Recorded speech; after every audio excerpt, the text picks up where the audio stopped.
प्रयास तो हो रहा है, लेकिन अभी आपकी तालियों की आवाज नहीं आ रही मेरे कान में। हाँ? जो लोग बैठे हैं, बैठे बैठे ताली बजाते हुए मन से नाचिए, प्रेम से जाओ।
बिहारी लाल की श्री वृंदावन बिहारी लाल की जय जय श्री राधे, जय जय श्री राधे, जय जय श्री राधे। इस प्रकार से बंधुओं, भगवान ने उन गोपियों के साथ ये अद्भुत महाराज की लीला की थी। आप लोग सब यथा स्थान विराजमान हो जाएं। हम लोग बहुत जल्दी रुक्मणी मंगल की ओर आगे बढ़ रहे हैं। सुखदेव जी महाराज कहते हैं कि परीक्षित, ये जो महाराज की लीला है बड़ी अनोखी है। इस महाराज की कथा में भगवान ने जो गोपियों के साथ रास किया है, इसका जो श्रवण करते हैं कि विक्रीडितम ब्रजबधू विरिदम च विष्णो श्रद्धान्वितोऽनुशृणुयात् दथ वर्णयेद्यः भक्तिं परां भगवती प्रतिलभ्य कामं हृद्रोगमास्य पहिनोत्यचरेण धीरः। जो लोग इस महाराज की कथा का श्रवण करते हैं बंधुओं, तो भक्तिं परां भगवती, उनको पराभक्ति की प्राप्ति होती है। प्रभु के चरणों में उनका प्रेम जगता है। और इतना ही नहीं, हृद्रोगमास्य पहिनोत्यचरेण धीरः, इस महाराज की कथा को सुनकर हमारा हृदय रोग भी ठीक हो सकता है। यदि किसी को दिल की बीमारी हो, ब्लड प्रेशर की प्रॉब्लम हो, तो वो सारा रोग इस महाराज की कथा का पाठ करने से ठीक हो सकता है। हृदय के विकार को दूर करने वाली ये कथा है। प्रभु ने महाराज किया। आगे फिर कहते हैं कि एकदा देवयात्रायाः गोपाला जात कौतुका।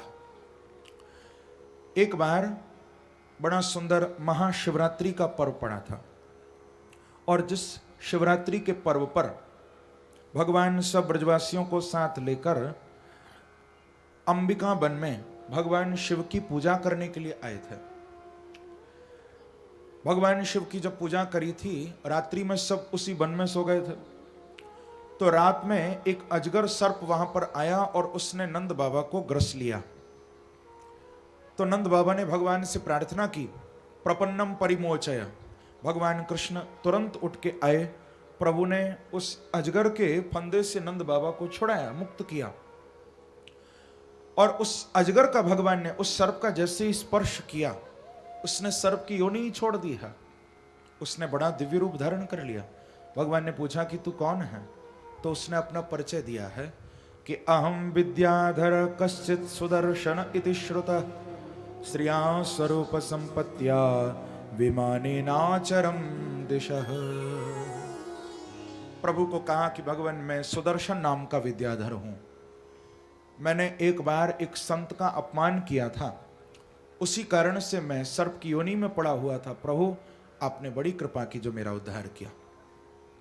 सर्प की योनि से इसको मुक्त किया। भगवान ने एक शंखचूड़ नाम के दैत्य को प्रभु ने मारा है।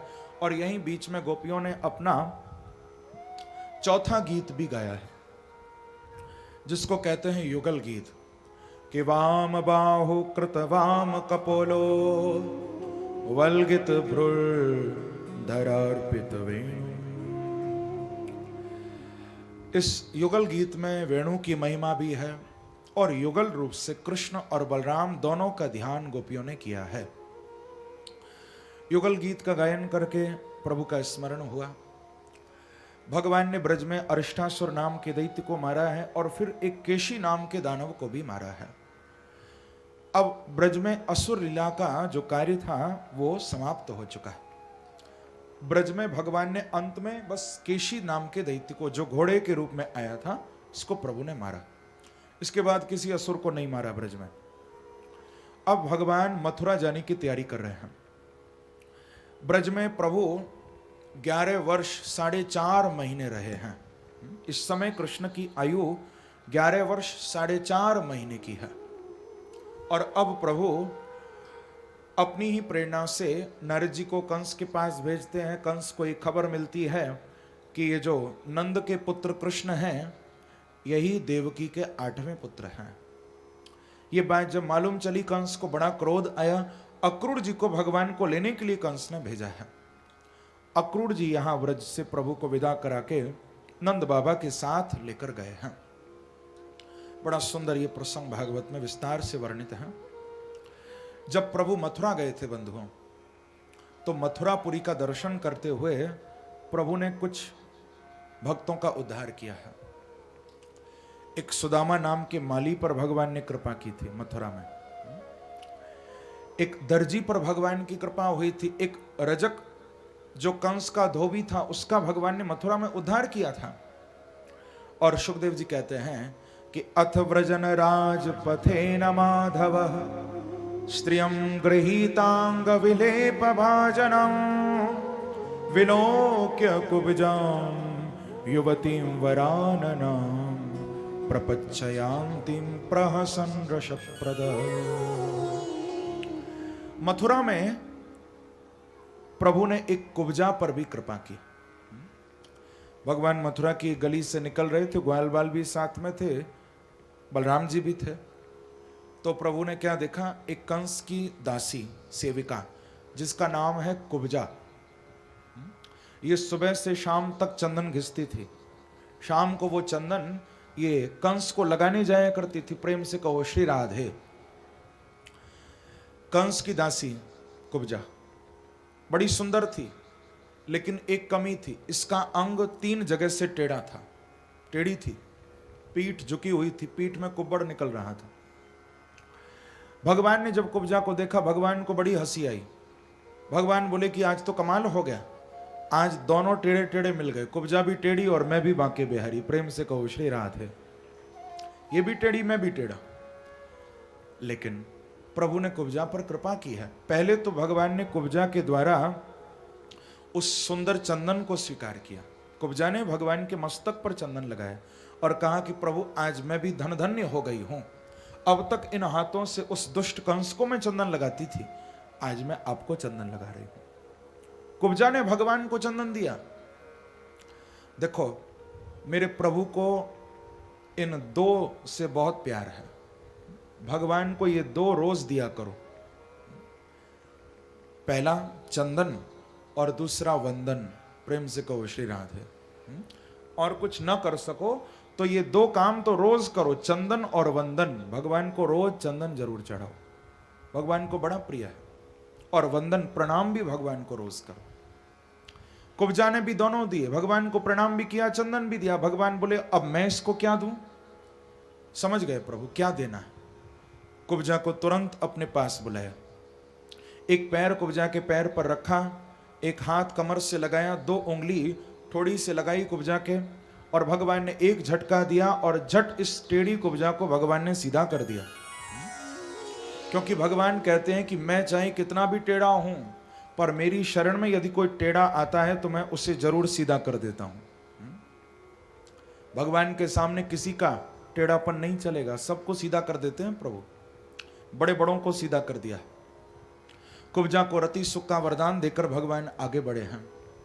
कंस के अभिमान के प्रतीक उस धनुष का भंजन भगवान ने किया है। धनुषो भज्यमानस्य शब्दः खम रोदसी दिशा। जब कंस ने धनुष के टूटने का शब्द सुना, दिल दहल गया कंस का, क्योंकि धनुष यज्ञ रखा था मथुरा में। रात्रि में अपने मंत्रियों को बुलाया, सल तोशल चारूढ़ मुष्टिक इन सब पहलवानों को बुलाया और कहा कि देखो कृष्ण बलराम मथुरा आ गए, तुमने उनको मारने की कोई तैयारी नहीं की? तो कहा कि महाराज क्यों चिंता करते हो, आपने जो स्टेडियम बनवाया है रंगशाला भूमि, अभी तक उसका उद्घाटन नहीं किया। ऐसा करो कल उद्घाटन कर दो उसका। उस रंगशाला भूमि में आप कल कुश्ती का आयोजन रखो, सारे मथुरा में खबर फैलवा दो कि कल कुश्ती होगी। हमको विश्वास है कि मथुरा के लोग तो कुश्ती देखने आएंगे ही, लेकिन कृष्ण बलराम भी जरूर आएंगे। हम वहां पर कुश्ती लड़ेंगे आपस में। जब कृष्ण बलराम आएंगे तो हम उन दोनों से कुश्ती लड़ना शुरू कर देंगे और बस खेली खेल में दोनों को मार डालेंगे। कंस ने ऐसा ही किया। सारी मथुरापुरी में भेरी घोषण सर्वशः, घोषणा करवा दी कि कल कुश्ती का आयोजन होगा। अब तो दूर दूर से नर नारियां कुश्ती देखने के लिए आने लगे। बहुत विशाल जन समूह एकत्रित हुआ। भगवान कृष्ण बलराम भी जब आए हैं तो रास्ते में द्वार पर कंस ने कुवलिया पीड़ हाथी को खड़ा किया था, जिस हाथी में 10,000 हाथियों की ताकत थी। हाथी द्वार पर खड़ा। भगवान ने महावत को कहा कि भैया ये रास्ते में से हाथी को हटाओ, हमको अंदर जाना है, अंदर हमारे मामा जी बैठे हैं, इंतजार कर रहे हैं। तो महावत ने कहा कि देखो कृष्ण बलराम, पीछे किसी दूसरे मामा से मिलना, पहले इस मामा से तो मिल लो। भगवान ने कहा अच्छा, ये हाथी भी हमारा मामा है, तब तो अच्छी तरह मिलेंगे।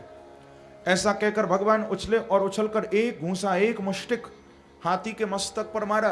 एक ही घूंसे में वो हाथी चक्कर खाके धड़ाम से नीचे गिर गया। भगवान ने उसकी पूंछ पकड़ ली, पूंछ पकड़कर चारों ओर उसको घुमा के 100 हाथ दूर फेंक दिया भगवान ने।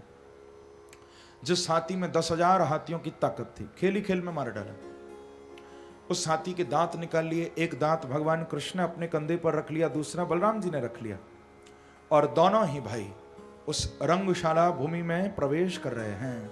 कितनी सुंदर भगवान की शोभा हो रही है कि मल्लानाम असनिर्णनाम नरवरः स्त्रीणाम स्मरो मूर्तिमान गोपानाम स्वजनो क्षतां क्षितिभुजां शास्त्रा स्वपित्रो शशून् मृत्युर्भोजपते विराड विदुषां तत्त्वं परमयोगिनां वृष्णीनां परदेवतेति विदितो रंगं गतः साग्रज।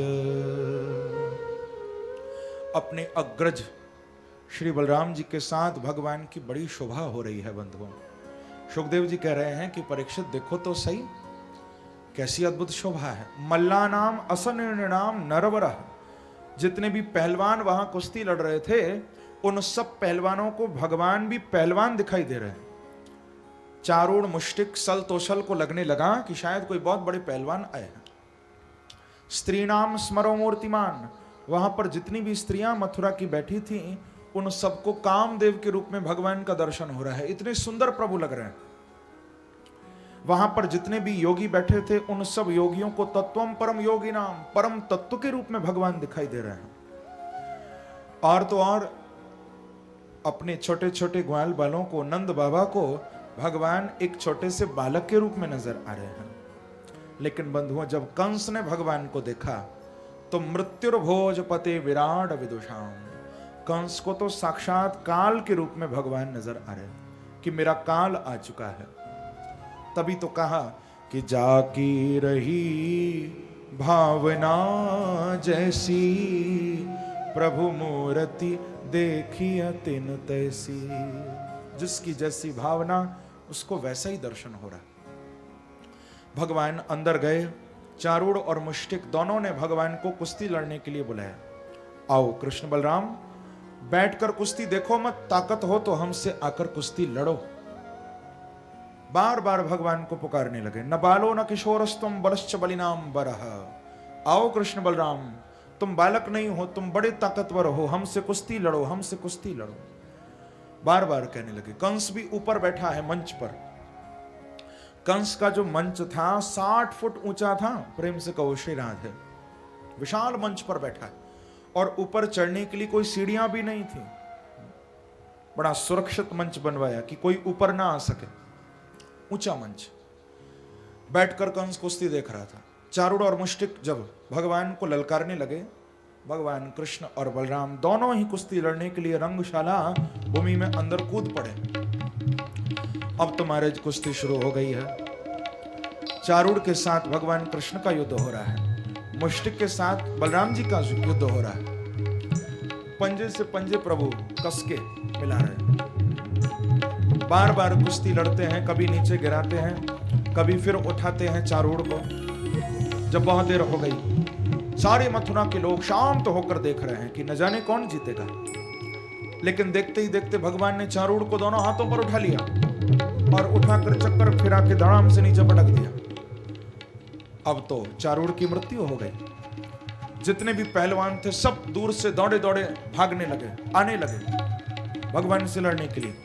भगवान बलराम जी को बोले कि दाऊ भैया, ये सारे पहलवान आ रहे हैं, आप इनको अकेले संभालो, सबसे आप कुश्ती लड़ो, मैं थोड़ा मामा जी से मिलकर आता हूं। प्रेम से कहो श्री राधे। बहुत ऊपर बैठे हैं ना मामा जी, मैं थोड़ा मिलके आऊं, क्या हाल चाल है पूछूं तो। ऐसा कहकर भगवान दौड़े हैं। कंस देख रहा है कि कृष्ण क्या करने जा रहे हैं। भगवान दौड़ पड़े और दौड़कर प्रभु ने एक छलांग लगाई और उछलकर सीधे विशाल मंच पर भगवान चढ़ गए। कंस ने जब आते हुए देखा तो तम खड्ग पाणी विचरंत माशु, तलवार निकाल ली भगवान को मारने के लिए। गालियां देने लगा भगवान को। भगवान बोले कि मामा जी, आपका अंतिम समय है और आज भी गाली। एक बार भी प्यार से कनुआ नहीं कहा, कृष्ण नहीं कहा। अंतिम समय और आज भी आप गाली दे रहे हो। भगवान ने तलवार छीन ली और उछलकर कंस की चोटी पकड़ ली। भगवान चोटी पकड़ के जोर जोर से प्रभु हिलाने लगे। चोटी क्यों पकड़ी? भगवान को याद आ गई कि इस दुष्ट ने भी मेरी मां देवकी के केश पकड़े थे। जब आकाशवाणी हुई थी, आप लोगों ने सुना था ना, उस समय बाल पकड़े थे देवकी के कस के। आज कंस सीखने लगा, कृष्ण मुझे छोड़ दो, छोड़ दो, मुझे बहुत लग रही है। भगवान बोले कि मामा जी, उस दिन मेरी मां को भी बहुत लग रही थी, पर आपको दया नहीं आई थी। आज कहते हो कि मैं छोड़ दूं। अब नहीं छोड़ूंगा, क्योंकि अब आपके कोई भी पुण्य कर्म बाकी नहीं बचे हैं मामा जी। अब आपके पापों का घड़ा पूरा ऊपर तक भर चुका है, अब नहीं छोड़ूंगा। इतना कहकर भगवान ने कंस को उठाया और उठाकर विशाल मंच के ऊपर से धम करके नीचे गिरा। नीचे तो कंस गिरा, ऊपर से त्रिलोकी का भार लेकर भगवान भी कंस के ऊपर कूद पड़े हैं। इस दुष्ट का प्राणांत हुआ। मथुरा के लोगों ने ताली बजा बजा कर भगवान का स्वागत किया, प्रभु की जय जयकार की है। बोलो कृष्णचंद्र भगवान की, श्री वृंदावन बिहारी लाल की जय जय श्री राधे। इस दुष्ट का प्राणांत हुआ है। भगवान ने मथुरा के लोगों को उस भय से मुक्त किया, उस आतंक से मुक्त किया है। सबने प्रभु का स्वागत किया था। भगवान कंस को मारने के बाद सीधे कारागार की ओर गए हैं, जहां पर देवकी और वसुदेव दोनों बंद पड़े हैं। जाकर भगवान ने कारागार के द्वार को खुलवाया बंधुओं। आज दोनों ही 11 साल के बाद अपने पुत्र कृष्ण का दर्शन कर रहे हैं। देवकी की खुशी का ठिकाना नहीं रहा, छाती से दूध की धार मां के बहने लगी। भगवान को गले से लगा लिया है मैया ने, बड़ा लाड़ दुलार, बहुत प्यार कर रही है मां। इधर आज नंद बाबा को मथुरा में पहली बार ये बात मालूम चली है कि कृष्ण हमारे नहीं हैं। प्रेम से कहो श्री राधे। अब तक ये बात नहीं पता थी, आज पहली बार मालूम चली। नंद बाबा को बड़ा दुख हुआ। भगवान को कहा कि कन्हैया अब तो बड़े दिन हो गए, चलो हम लोग वापस चलें अब गोकुल नंदगांव। तो भगवान बोले कि बाबा आप जाओ, हम दोनों भैया आपके पीछे पीछे ही आ रहे हैं। ये बात सुनकर नंद बाबा बोले कि नहीं कन्हैया, अब मैं समझ गया हूं कि तू हमारो नहीं है।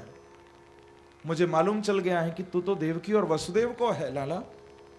तो देख, मैं तो जैसे तैसे अपने आप को समझा लूंगा, लेकिन जब मैं वापस जाऊंगा नंदगांव और तेरी मैया यशोदा मुझसे पूछेगी कि तुम मेरे लाला को कहां छोड़ आए, तो कन्हैया मैं तेरी मैया से कहां कहूंगा, कहां जवाब दूंगा। एक बार मेरे साथ तू ब्रज चल, फिर चाहे तू वापस आ जाइए। भगवान बोले कि बाबा आप जाओ तो सही, हम दोनों भैया आपके पीछे पीछे ही आ रहे हैं। जैसे तैसे समझा बुझाकर विदा किया है। वसुदेव जी के द्वारा भगवान का यज्ञोपवीत संस्कार करवाया गया और प्रभु पढ़ने के लिए उज्जैन गए हैं। गुरु सांदीपनी जी के आश्रम में 64 दिन भगवान रहे और 64 दिन में 64 कलाएं प्रभु ने प्राप्त की। अब अंत में शंखासुर को मारकर अपने गुरु के पुत्र को यमलोक से जीवित वापस प्रभु लेकर आए। गुरु दक्षिणा के रूप में गुरुदेव को प्रदान किया और प्रणाम करके अपना अध्ययन पूर्ण करके भगवान वापस उज्जैन से मथुरा आ गए। जब से प्रभु मथुरा में आए हैं, भगवान के परम मित्र परम सखा बने हैं श्री उद्धव जी महाराज। कि वृष्णीनां प्रवरो मंत्री कृष्णस्य दयितः सखा शिष्यो बृहस्पति साक्षात् उद्धवो बुद्धि सत्तमा। ये उद्धव जी महाराज भगवान के चाचा के पुत्र हैं। भगवान के चाचा श्री वसुदेव जी के भाई देवभाग, उनके पुत्र हैं ये उद्धव जी महाराज। तो भगवान के कृष्ण के भाई भी लगते हैं उद्धव और कृष्ण के परम मित्र भी हैं उद्धव जी। भगवान ने एक दिन सोचा कि मेरा ये मित्र, मेरा ये भाई उद्धव ज्ञानी तो बहुत है, लेकिन अभी ये प्रेमी नहीं है। यानी इसके अंदर ज्ञान तो भरा पड़ा है, लेकिन अभी इसके अंदर मेरी भक्ति नहीं है। और बिना भक्ति के ज्ञान तो लंगड़ा होता है। बंधुओं याद रखना, भगवान भक्त के वश में होते हैं, भगवान ज्ञानी के वश में नहीं होते। ज्ञानी भगवान के वश में होता है और भगवान भक्त के वश में होता है। भक्ति तो बड़ा अद्भुत तत्व है। एक बार एक ज्ञानी में और एक भक्त में झगड़ा हो गया। प्रेम से कहो श्री राधे। ज्ञानी और भक्त दोनों में थोड़ा टकरार हो गई एक बात को लेकर। ज्ञानी ने कहा कि मैं ज्यादा बड़ा हूं, भक्त ने कहा कि भैया तुम बड़े होंगे लेकिन भगवान प्यार तो मुझे करते हैं बहुत। चलो अब कैसे फैसला हो? बोले भगवान से ही पूछते हैं। तो ज्ञानी और भक्त दोनों भगवान के पास गए। प्रभु आपको किससे ज्यादा प्यार है, ज्ञानी से या भक्त से? तो भगवान ने क्या कहा? भगवान बोले कि ये जो ज्ञानी है, ये ज्ञानी मेरी आत्मा है। ज्ञानी मेरी आत्मा है। ये बात सुनकर भक्त का चेहरा थोड़ा लटक गया कि फिर तो लगता है भगवान ज्ञानी को ज्यादा प्यार करते होंगे। भक्त उदास हो गया। अब तो आगे सुनना ही बेकार है, क्योंकि जब भगवान ने कह दिया ज्ञानी मेरी आत्मा है, तो अब आत्मा से बड़ा और क्या होगा। भक्त उदास हो गया। लेकिन भगवान बोले पूरी बात तो सुनो, ज्ञानी जो है वो मेरी आत्मा है, लेकिन भक्त तो मेरा भी परमात्मा है। मैं भक्त के वश में हूं।